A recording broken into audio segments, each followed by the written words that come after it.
واخر منا بزبالة وشي Девочки, кто просил обезболивающий вещей? Ох, что я? Tamam düğün tonumuz yok mu? Ya best görürüz. Amin desin Allah. Tak. Akçalı değil. Aç diye de soyu. Hayır.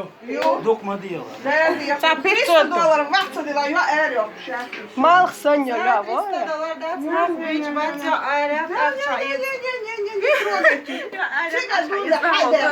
$300 буду шун.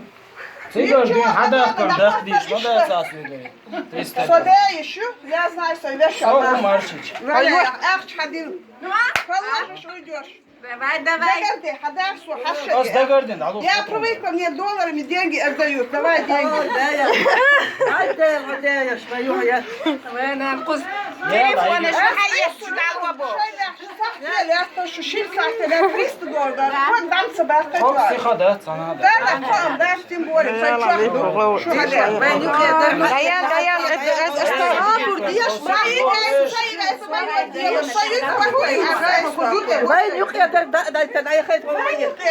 Они оттуда приехали.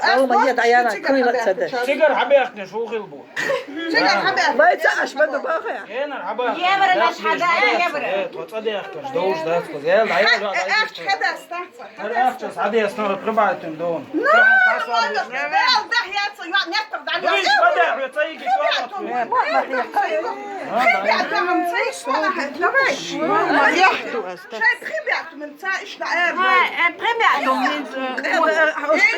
Скотом корни махма бац, а худишкан. Цыпленок даем на бац, заплакан. Apetsa doğu sohbet.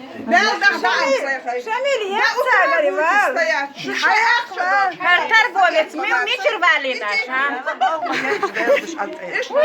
Хаша, это молодой волшеб, какой хитрый. Идите отсюда, это я торгую.